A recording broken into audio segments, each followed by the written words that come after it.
دینی ملی بھائیوں، دوستوں، بزرگوں، عزیزوں، نوجوانوں، ہر قسم کی تعریف، توصیف، بزرگی، بڑائی، حمد و ثنا اللہ وحدہ لا شریک کے لیے، جو ہم سب کا خالق و مالک، پالنہار و پروردگار ہے۔ وہ اللہ ایک ہے، اکیلا ہے، تنہا ہے، اس کا کوئی شریک و ساجی نہیں، ہمدرد و ہمسایہ نہیں۔ وہ بے مثال، بے مثیل، بے نظیر ہے، اس کا کوئی دوسرا نہیں۔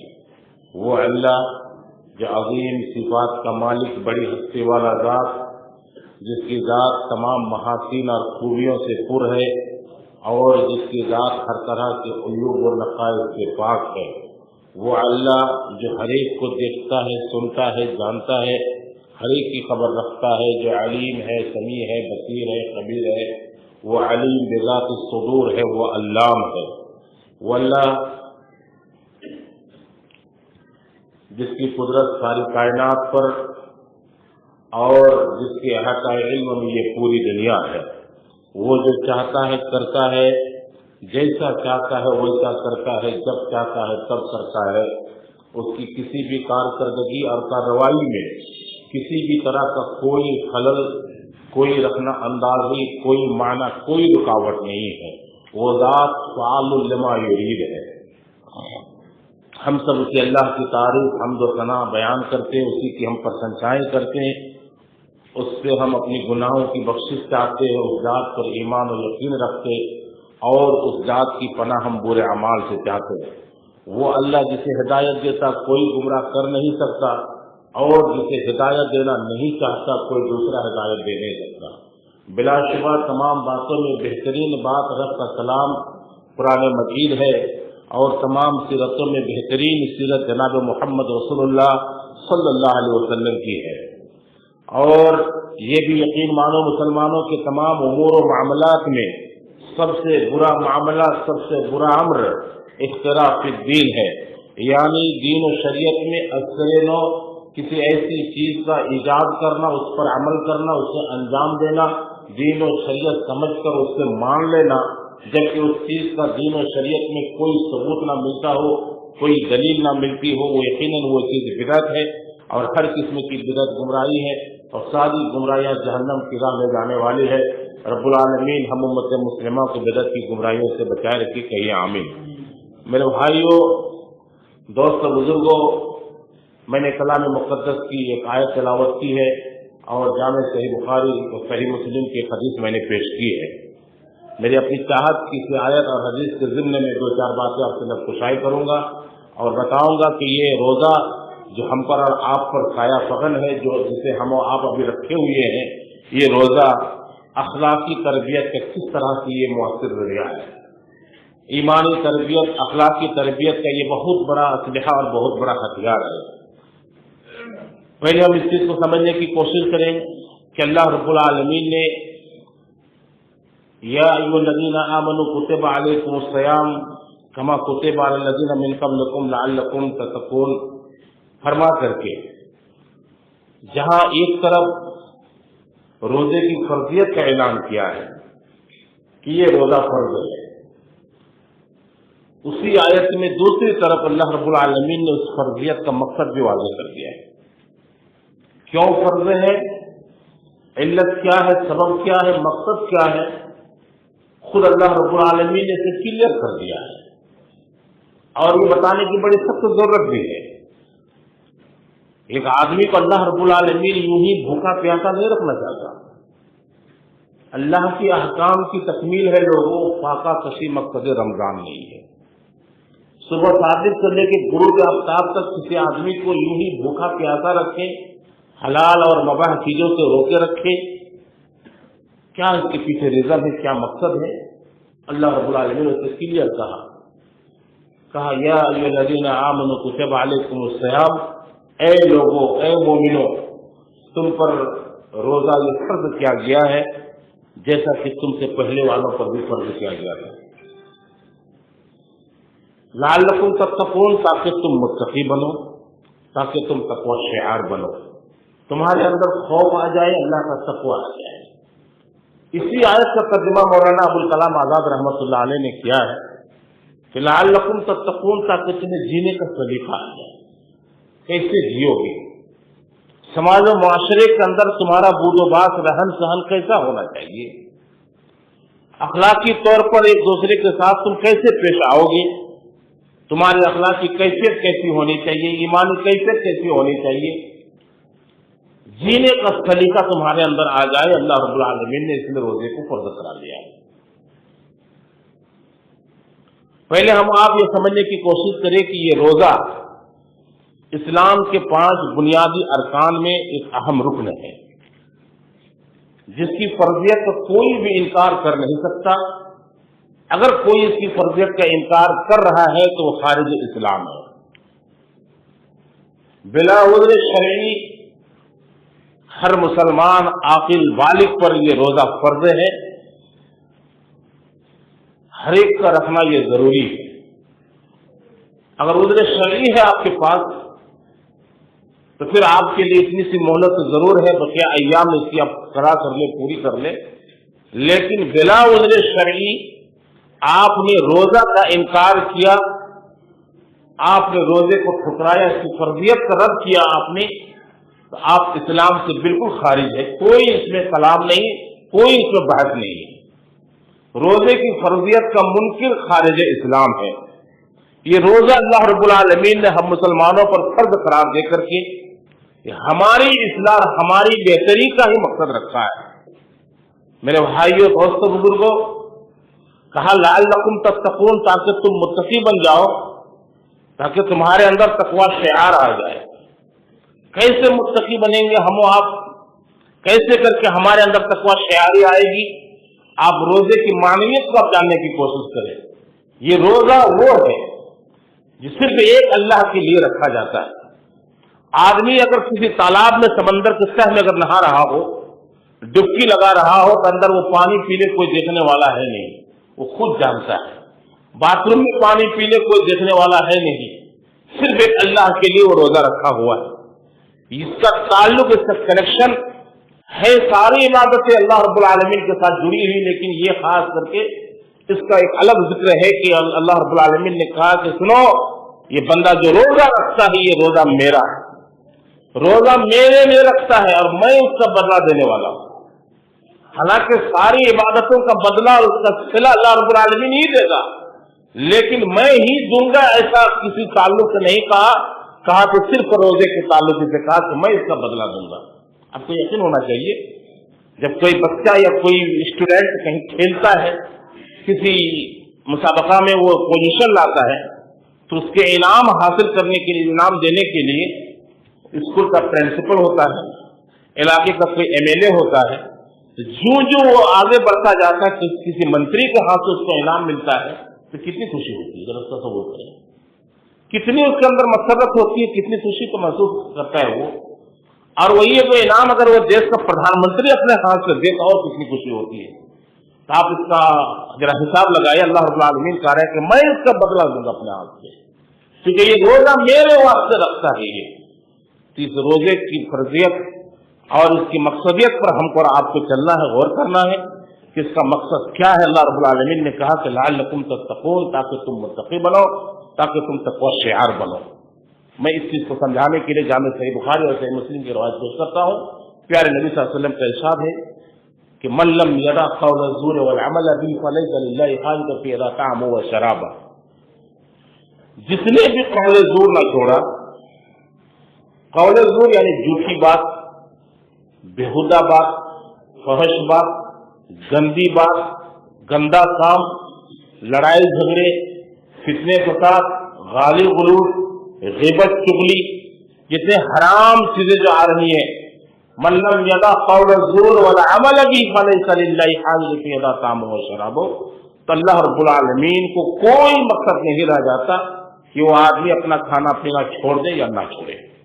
یعنی ایک آدمی اگر روزہ رکھ کر کے غالی غلوچ کرتا ہے، غیبت چغلی کرتا ہے، روزہ رکھ کر کے وہ بےہودہ باتیں کرتا ہے، گندی گندی بھاشائیں استعمال کرتا ہے، زبان اس کی گندی ہو جاتی ہے، برے برے الفاظ استعمال کر رہا ہے، روزہ رکھ کر کے وہ غیبت و چغلی کر رہا ہے، روزہ رکھ کر کے فتنہ فساد کر رہا ہے, روزہ رکھ کر کے دوسرے کو ظلم و ستم کر رہا ہے, ایک دوسرے کو ستا رہا ہے, روزہ رکھ کر کے دوسرے کو پریشان کر رہا ہے, حالانکہ روزہ میں ہے ایک دوسرے کی برائی پر پلاننگ کر رہا ہے, حالانکہ روزہ میں ایک دوسرے کو برباد کرنے کا ارادہ کر رہا ہے, ایک دوسرے کو برباد کرنے کے چکر میں لگا ہوا ہے, حالانکہ روزہ میں ہے ایک دوسرے کو بدنام کرنے کی کوشش کر رہا ہے, ایک دوسرے کو رسوا کرنے کی کوشش کر رہا ہے.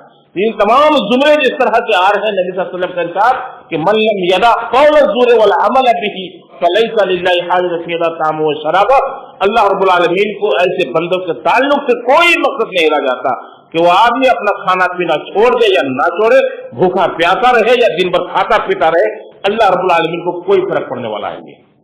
کیا معلوم ہوا کہ اگر کوئی بندہ روزہ رکھ کر کے غیبت و چغلی کرتا ہے, کوئی بندہ اگر روزہ رکھ کر کے گالی غلوج کرتا ہے, سب و شتم کرتا ہے, کوئی بندہ اگر روزہ رکھ کر کے ایک دوسرے کی برائی کرتا ہے, ایک دوسرے پر الزام تراشی کرتا ہے, ایک دوسرے کی غلط پلاننگ کرتا ہے, روزہ رکھ کر کے وہ لڑائی جھگڑے فتنے فساد کرتا ہے, تو اللہ کے یہاں سے روزہ قابل قبول نہیں ہوگا.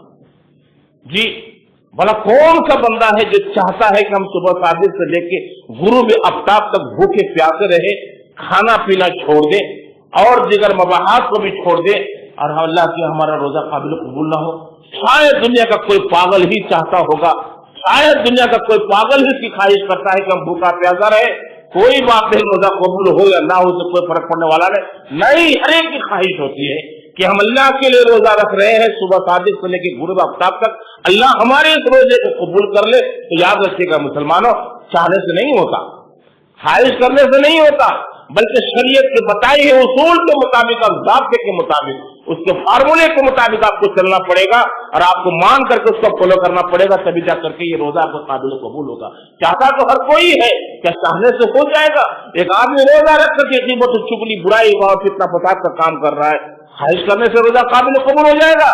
نہیں. اگر آپ کو اللہ کی ہر روزہ مقبول کرانا ہے, اللہ آپ کے روزے کو قبول کرے, یہ اگر آپ کی خواہش ہے, تو آپ کو غیبت و چغلی چھوڑنا پڑے گا, آپ کو برائی فتنہ فساد چھوڑنا پڑے گا, آپ کو لڑائی جھگڑے چھوڑنے پڑیں گے, آپ کو برائی کا کام چھوڑنا پڑے گا, حرام کام چھوڑنا پڑے گا, ناجائز کام چھوڑنا پڑے گا, جوا, سود, لاٹری, زنا جیسی تمام چیزوں سے آپ کو باز رہنا پڑے گا, تبھی آپ کا روزہ قابل قبول ہوگا.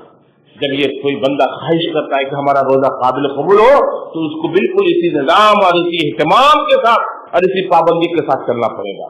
اب میں پوچھنا یہ چاہتا ہوں مسلمانوں, اب میں یہ جاننا چاہتا ہوں اور یہ پوچھنا چاہتا ہوں, جب آپ کا پہلے دن کا روزہ اس طرح سے گزر گیا ہے کہ آپ نے روزہ رکھا, کوئی غیبت و چغلی نہیں کی, آپ نے کوئی فتنے فساد نہیں کیے, آپ نے کوئی برائی نہیں کی, آپ نے کوئی غلط کام نہیں کیا, آپ نے کوئی حرام کام نہیں کیا, جب آپ اس اصول کے تحت آپ نے پہلا دن کا روزہ رکھا, تو آپ نے دوسرے دن کا ویسے اصول کے ساتھ روزہ رکھا, تیسرے دن کا جیسے رکھا, 10ویں دن تک آپ نے اسی اصول پر چلا, آپ نے 20 دن تک اسی اصول اور اسی اہتمام کے ساتھ چلا, آپ 30 دن تک اسی فارمولے کے ساتھ چلے.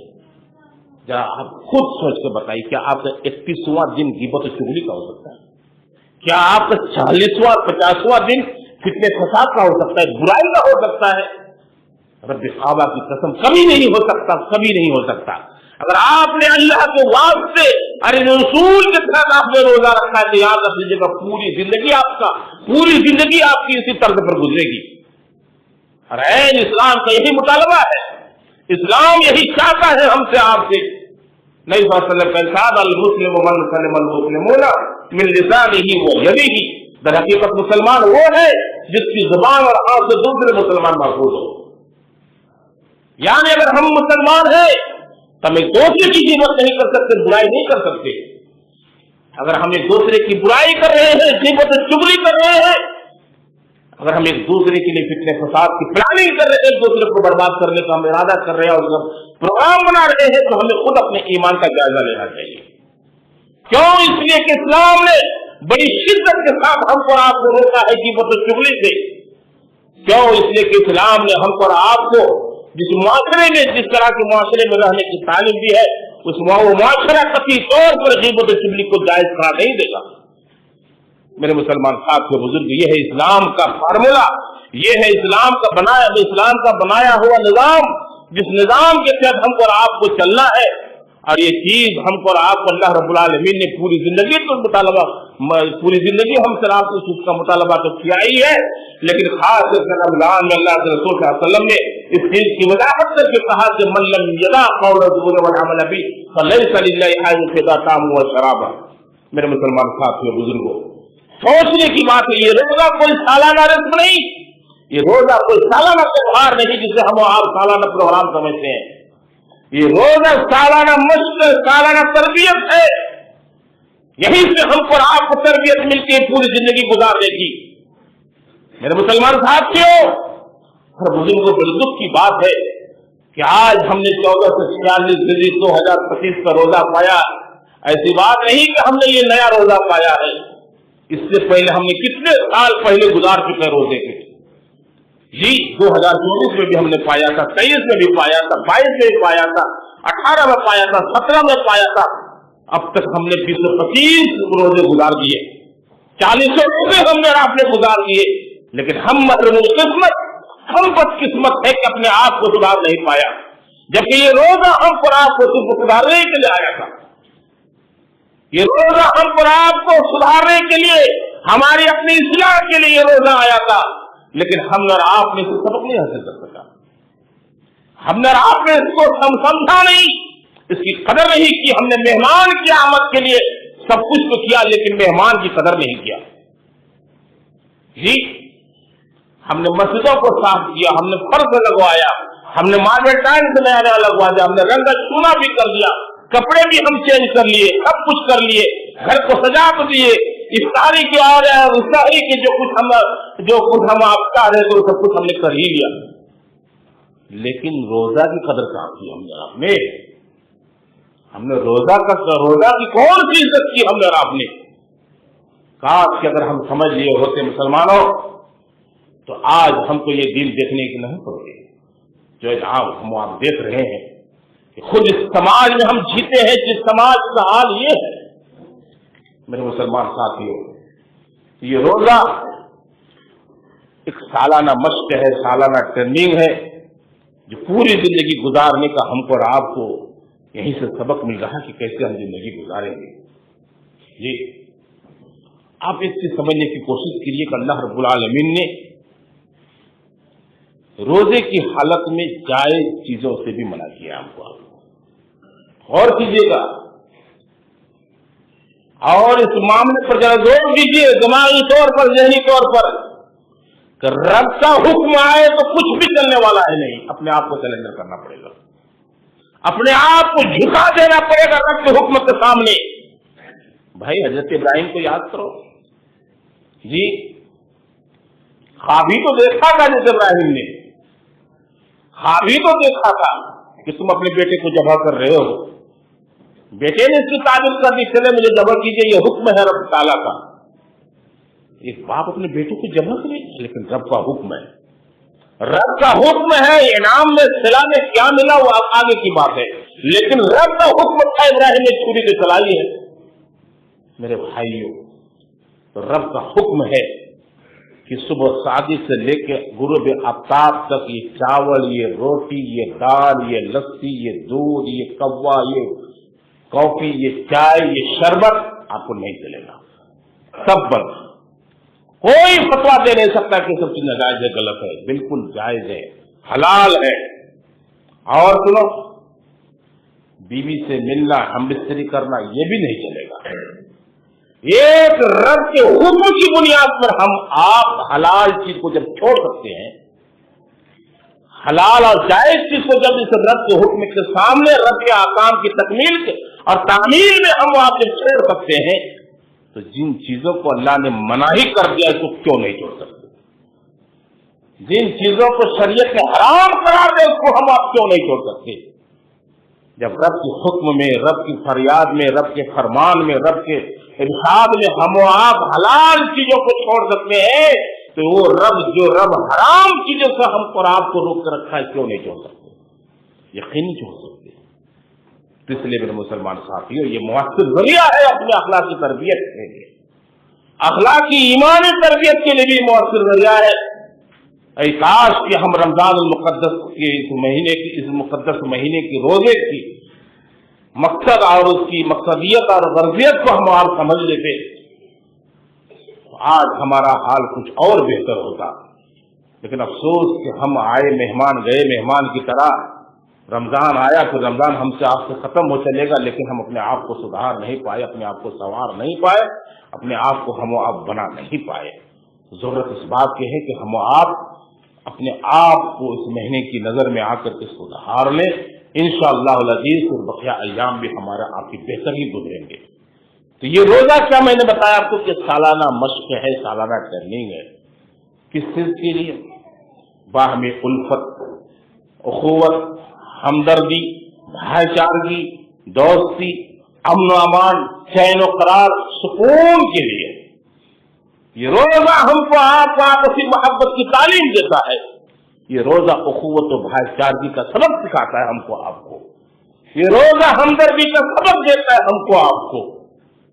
پیارے نبی صلی اللہ علیہ وسلم بہت زیادہ سخی تھے اور اس مہینے میں تو ریح مرسل سے بھی زیادہ کہیں آپ سخی تھے، تیز ہوا سے بھی کہیں آپ زیادہ سخی تھے. آپ کی ثقافت بڑی عام تھی اس مہینے میں، آپ کی ہمدردی عام تھی، آپ کی خیر خواہی عام تھی.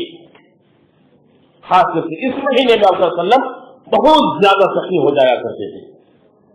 تو یہ روزہ ہم کو آپ کو سخاوت کو، بھائی چارگی، اخوت و ہمدردی اور الفت و محبت کی تعلیم دیتا ہے.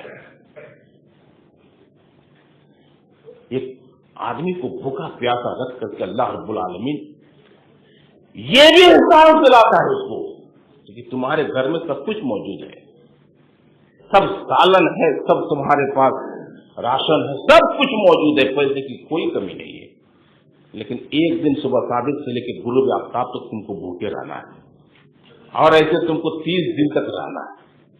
یہ احساس دلاتا ہے ان لوگوں کے تئیں، ان کمزور اور ان بیچاروں کے تئیں احساس دلاتا ہے جو ایک دن کھا تو لیتا ہے دوسرے دن کھانے کو ترستا ہے. ان کے سلسلے میں ہم کو آپ کو احساس دلاتا ہے کہ ہم آپ ان کے لیے کیا کچھ کر سکتے ہیں.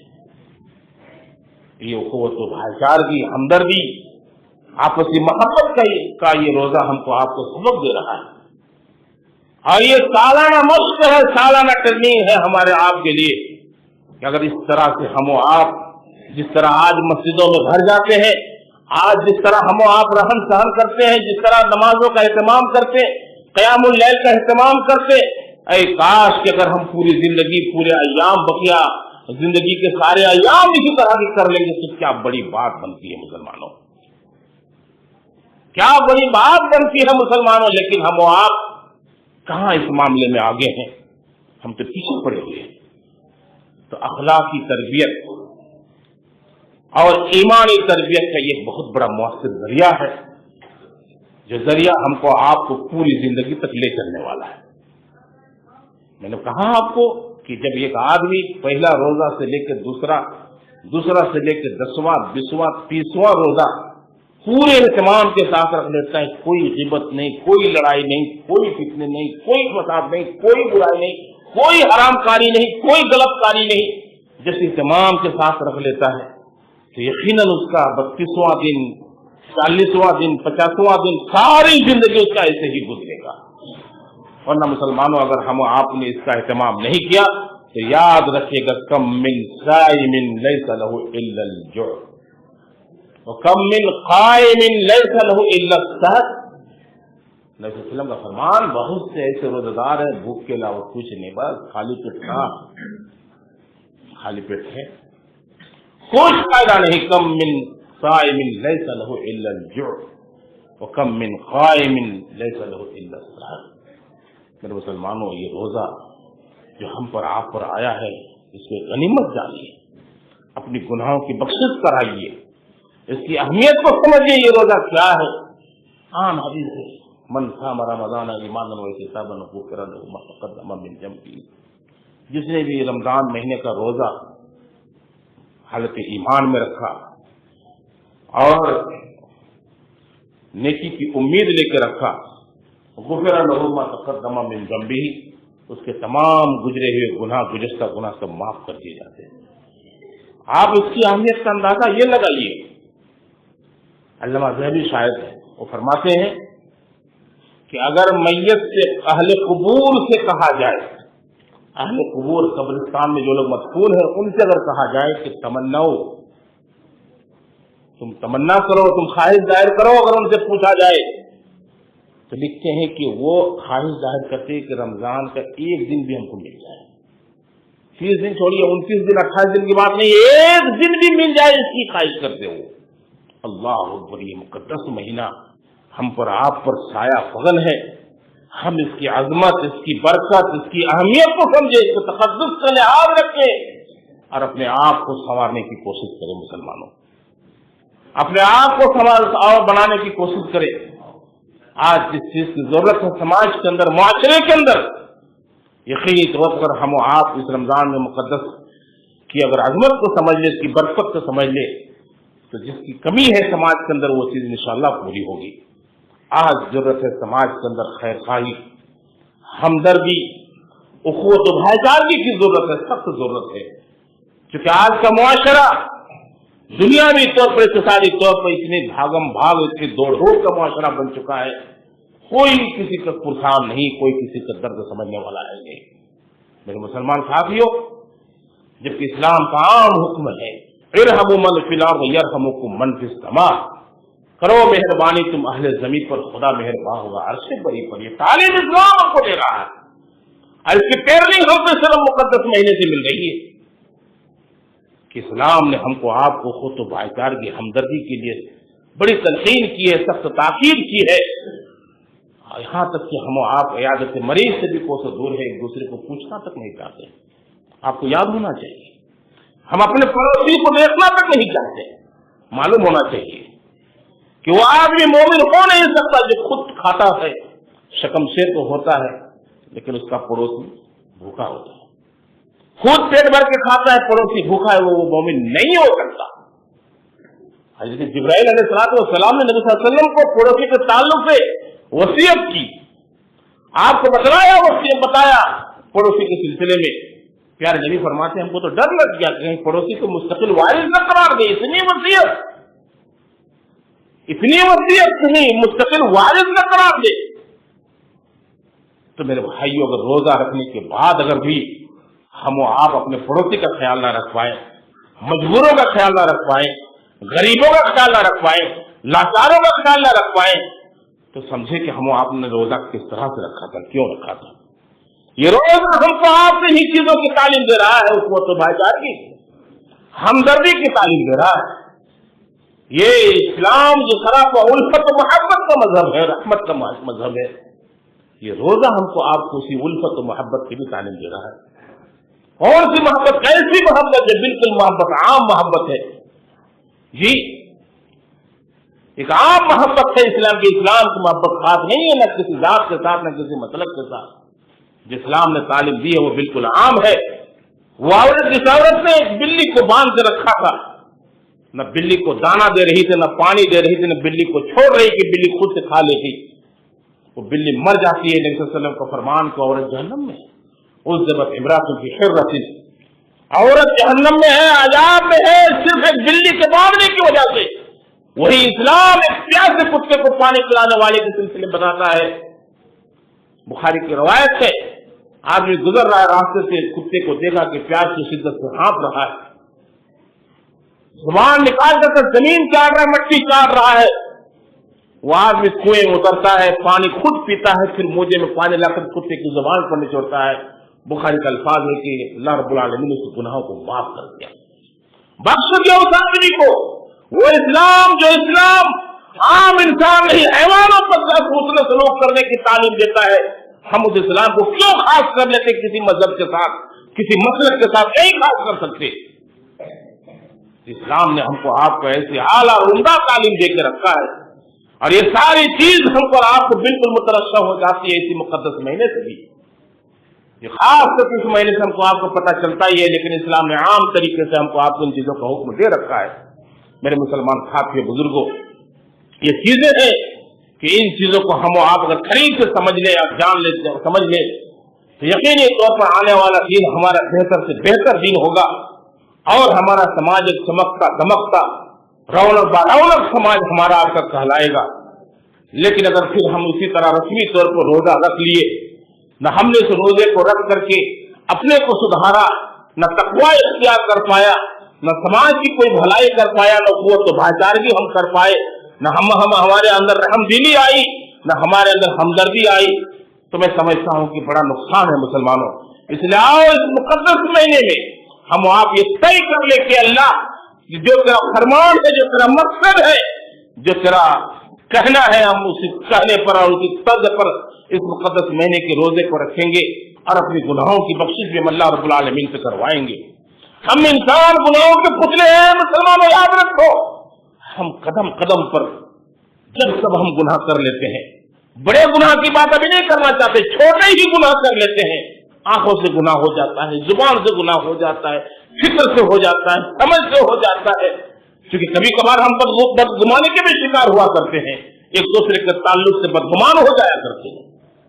ان سارے گناہوں کو ہم اللہ رب العالمین سے معافی منگوائیں، اس کی بخشش کروا لیں۔ جی روایت کے الفاظ، اللہ کے نبی صلی اللہ علیہ وسلم منبر پہ چڑھ رہے ہیں، پہلے سینے پہ قدم رکھتے ہیں، آپ نے کہا آمین، دوسرے پر آپ نے کہا آمین، تیسرے پر کہا آپ نے آمین۔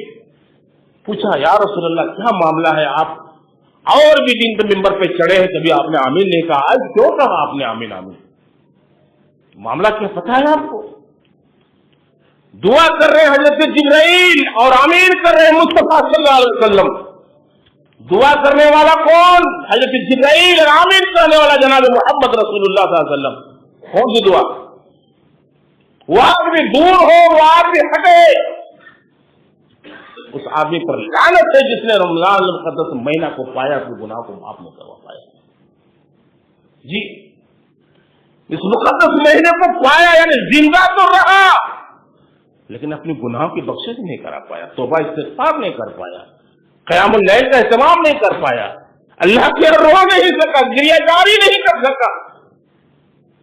بس یوں ہی ہم آئے گئے، گھومے پھرے، ساری کیے خراب خراب کر لیے، نہیں بلکہ روزہ رکھ کر کے اپنے آپ کو اللہ کے سپرد کر دینا بھی ہے۔ خبردار اس گھمنڈ میں لے رہا نا ہمارے پاس کیا غلطی کیا گناہ، نہیں اس طرح پر غلطی کہ تم مجسمے ہو، گناہوں کے پتلے ہو۔ اور دوسری بات کہا وہ آدمی اللہ کی رحمت سے دور ہو، ہٹے ہو، جس نے اپنے ماں باپ کو بڑھاپے میں پایا مگر اس کی رضامندی، اس کی خدمت نہیں کر سکا، خوش نہیں کر سکا۔ اور کہا وہ آدمی رحمت سے دور ہو جس نے نبی کا نام تو سنا ہے لیکن درود نہ بھیجا صلی اللہ علیہ وسلم۔ یہ تین چیزیں مسلمانوں، پہلی چیز کہ وہ آدمی جس نے اس مقدس مہینے کو پایا مگر اپنی گناہوں کی بخشش نہیں کرا سکا، وہ اللہ کی رحمت سے دور ہے، وہ رحمت سے دور ہے، رحمت سے ہٹا ہوا انسان ہے۔ آؤ مسلمانوں، رب کی رحمت کے ہم محتاج ہیں، ہم رب کی رحمت کے بغیر کچھ بھی نہیں کر سکتے۔ سارے صدقات، سارے خیرات، ساری عبادتیں، سارے عمرے، سارے حج بیکار کے بیکار، دھرے کے دھرے رہ جائے گی جب تک اللہ کی رحمت وہاں پر سامنے نہیں آئے گی۔ بڑی تفصیل اس سلسلے میں انشاءاللہ کسی موقع پر وہ بات رکھی جائے گی کہ رب کی رحمت کیا ہے، رب کی رحمت ہم آپ کیا سمجھ رہے ہیں، اور رب کی رحمت ہم آپ کیسے پا سکتے ہیں، انشاءاللہ کسی موقع پر خود میں بات رکھی جائے گی۔ خلاصہ کلام یہ ہے مسلمانوں، یہ مقدس مہینہ جو ہم پر آپ پر آیا ہے، جس کا واضح مقصد ہے، جس کو اللہ نے بھی واضح کر دیا ہے، لعلکم تتقون، تاکہ تم متقی بنو، تقوی شعار بنو، اور یقینی طور پر جس شخص کے اندر اللہ کا ڈر ہوگا، تقوی آئے گا، وہ کسی بھی طرح سے گناہ کا کام کر نہیں سکتا، اور جب تقوی دل میں نہیں رہے گا، رب کا خوف نہیں رہے گا، تو کچھ بھی کر سکتا، وہ کہیں بھی کچھ انجام دے سکتا ہے، گھٹنا گھٹا سکتا ہے۔ اللہ کا ڈر ہے، نہ کسی بھیڑ میں، نہ کسی خالی جگہ میں، نہ تنہائی میں کہیں گناہ کا کام نہیں کر سکتا۔ لعلکم تتقون، تاکہ تم متقی بن جاؤ۔ جب ہمارے دل میں تقوی آ جائے گا تو پھر ہم اپنی زندگی کو سنوار سکتے ہیں، بنا سکتے ہیں، سجا سکتے ہیں۔ یہ چند چیزیں ہیں کہ ہم کو آپ کو سمجھنے کی ضرورت ہے۔ دعا رب العالمین ہم کو آپ کو جملہ مسلمانوں کو ہر کار خیر کی توفیق دے، ہم کو آپ کو مقدس مہینے میں صحیح سے مقدس مہینے کے روزوں کو رکھنے کی توفیق عنایت کریں، ہم اس کی بالکل مکمل رعایت اور اہتمام کے ساتھ روزوں کو رکھے، اللہ کی توفیق عنایت فرما۔ تقبل یا رب العالمین، وصلی اللہ علیہ النبی۔